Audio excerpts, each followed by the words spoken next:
We're right now staying at this beautiful two-bedroom villa here in Koh Samui, Thailand.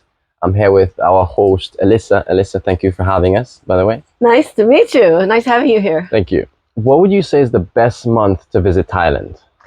Well, it depends on whether you want a quiet time or you want a busy time. Okay. Okay. If you want good weather, then January, February is really good months, but it's a bit busy.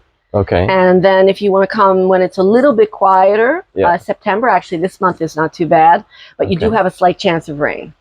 During which months? Well, the monsoon season officially in Samui is October and November, going into December. Yeah. But sometimes it starts early. Like we had a few days of rain, and look, now it's beautiful today. So. Okay, city life or island life? Oh no, island life. 100% island life. 100%. I'm an island girl. No. Okay, Phuket or Koh Samui? Oh no, Koh Samui. Koh Samui, why though? Because Phuket's like the big city. It's a huge island. It takes forever to get from one side to the other. It has a lot of high rises. It has a lot of Eastern Europeans and Russians that have created their own little, mega city inside. They're like, it's been a bit taken over. Old Phuket town is very lovely and a nice place to visit. Okay. But no, definitely Samui. Definitely Samui. Definitely Samui. Okay, Bangkok or Chiang Mai? I've been to Chiang Mai, and it's very nice. I've had good experiences, but like 3 days in Bangkok is the bomb. Okay, fun or why is it? Shopping, and shopping, and beauty, facial beauty, injections, and facial. And if you need something like like stem cells, you can get that in Bangkok. You can get all kinds of special things. And Don Don Donkey. What's that? Don Don Donkey is the name they use in Thailand for Don Quixote, which is a Japanese food store chain. Okay. And you can go into MBK. They have a Don Don Donkey and buy everything Japanese, like stuff for the house, sushi. You can eat it at table there. You can take home. There's food. There's frozen. There's fresh food, and there's also sunscreen, and there's like everything you can think of, all from Japan. Okay, interesting. Don Don Donkey. Sunrise or sunset in Thailand? Morning person or night person? Either. I'm an either. In between. I'm an either person, so I can wake up really early. Okay. And the sunrise here is absolutely incredible. The colors are amazing, which you will see. Or sunset. I love to come out here, cocktail hour, with a glass of wine and a noodle in the pool. I saw them. Or go down to Bangpor for the sunset, or Naton, and hang out there and see the sunset is great too. But yeah. How much do you need to make in order to be considered rich in Thailand? Rich? Well, it depends on how you want to live. Thailand is not, all of Thailand is the same. So Samui is more expensive. It's one of the most expensive places to live in Thailand. It's very touristic. It's an island, so everything has to be shipped in. Okay. Energy costs are higher here. All of that stuff is more. So in Thailand, you can live out in the country in Buriram, somewhere like that. If you have $1,000 a month, you can get by.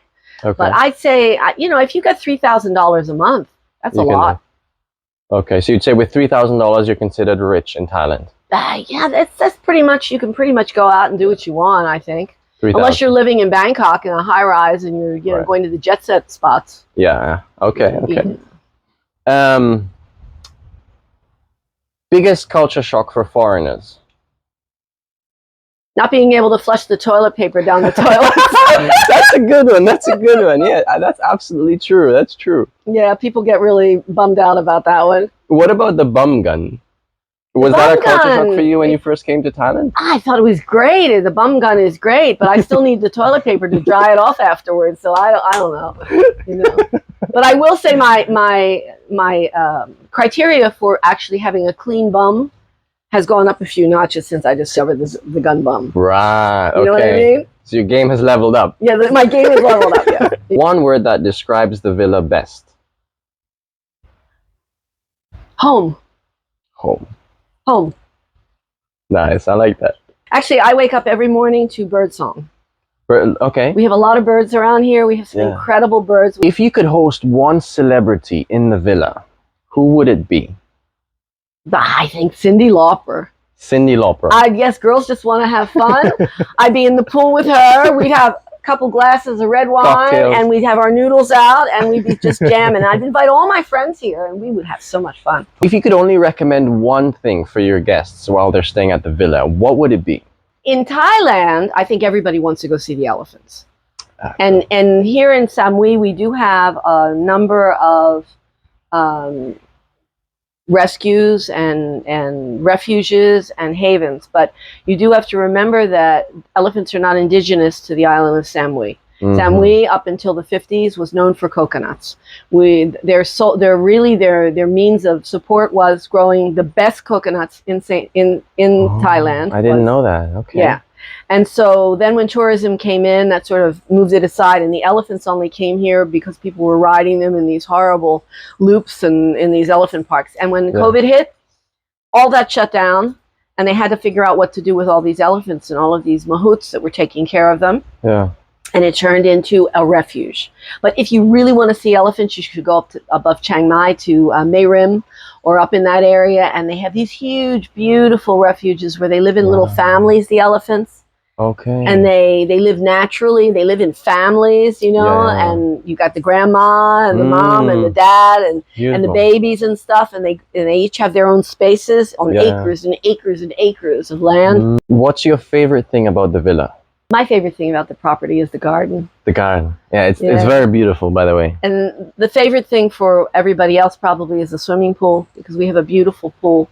Yeah, it's surrounded by all these beautiful plants. Yeah. Yeah, the colors are very, very vibrant. Yeah, 100%. And it's my secret garden, because there's all kinds of things hiding that you don't know what they are. Yeah. And there's a lot of things that you can eat and you can make drinks berries out of. And stuff? And yeah, there's mulberries. These are mulberries over here. These are native to Thailand, and they make mulberry vinegar, and they make mulberry drinks and mulberry jam, and they're very good for your health.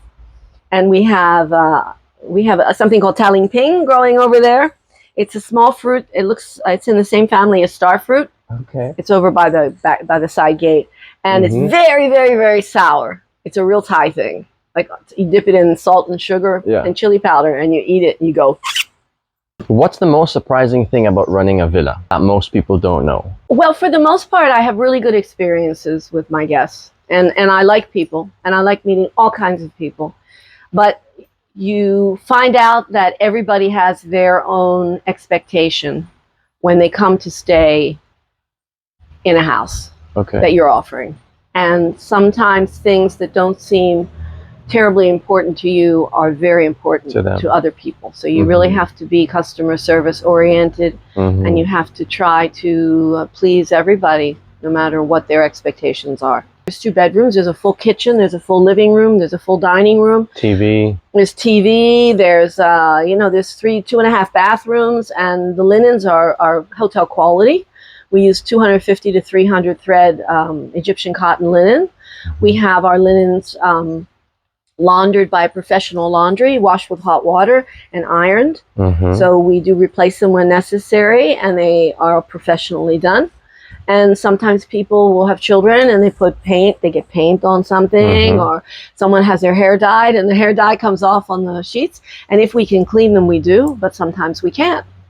I've seen you also got safes in the villa. We do have safes in the villa. We don't really, not necessarily need them here, because we've never had an instance of theft here on the property. But how would you say the safety is in Thailand for those watching? How safe is it in Koh Samui? Thailand is super safe. I lived 27 years in the Caribbean. I will tell you that Thailand, I can walk up the jungle road in the middle of the night with my eyes shut all by myself, and there is zero chance anybody is going to bother me. It is a very safe place. Thai people aren't necessarily aggressive or violent. They're not actually thieves. It's not in their culture. It's not respected to be a thief. It's so that's important. It's the foundation of the structure of their culture. The values. Teaches. They still have those values, and it's still drummed in. Even the little kids in school, they are all taught to follow a certain way. Now, it doesn't mean that there is no crime. It doesn't mean that things don't happen, but it is a really, really safe place to live. Super safe for a single woman. What would you say is the best thing about Thailand? Of course, I'm going to say the people, because I love Thai people. I love their culture. I think their language is really funny. But the food. The food. Thai food is the bomb. The best. It's very, very diverse. From the north to the south, to the east to the west, Thai food is not pad Thai. Pad Thai was invented for tourists. Pad Thai was invented for tourists. I don't recommend you ever eat pad Thai. Okay, you can eat pad Thai back home in another country.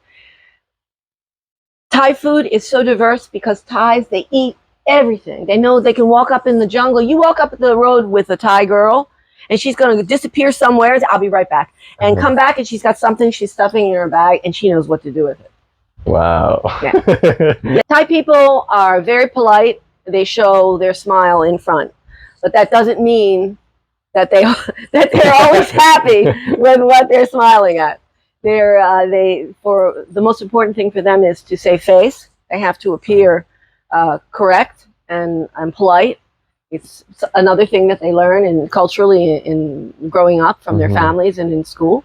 And their image to the world is important to them. It's everything. Yeah, it's really important to them.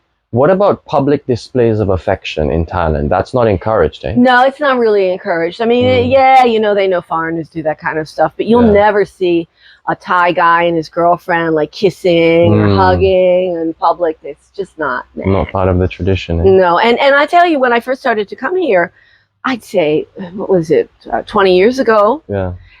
Thai girls would never expose their shoulders. They would always wear a short-sleeved T-shirt or dress. It just came later that they started to wear like thin straps or a fairly modest culture. What's your story? I'm American. I'm born in Baltimore, Maryland. We call it Crab Town because we are on the Chesapeake Bay, and I grew up eating a lot of great seafood and sailing on sailboats and really great place close to Washington, D.C. So I went to all the museums. I was an art major in university. I went to the Maryland Institute of Art. My 50-year reunion from high school is this year, but I won't be going back because I'm not happy with the current administration. Okay. I'm afraid they're going to look at my social media and they won't let me back in. So I left to go to the Caribbean first. I spent 27 years there. I went there for a crew job on a sailboat, and then I never left. I ended up opening up a restaurant shortly after I got there. I got a great opportunity to open up a restaurant on what they call the Saint-Tropez of the Caribbean, Orient Bay. My restaurant's name was Bikini Beach. You can look it up. There's still stuff on the internet about it. I had that restaurant for 21 years. And my son was born there. He was born in St. Martin and went to school there and went off to France when he was university age.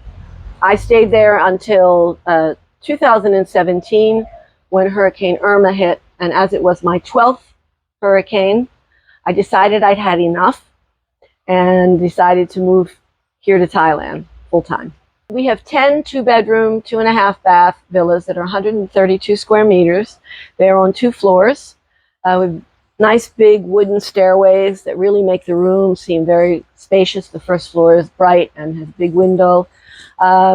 We also have 2 one-bedroom apartments that are more recently built that are a little bit more modern, and those are on the back of the property. The villas consist of 2 bedrooms with ensuite bathrooms. So you have showers and a bathroom in each of the bedrooms. You have a balcony coming off of each bedroom as well.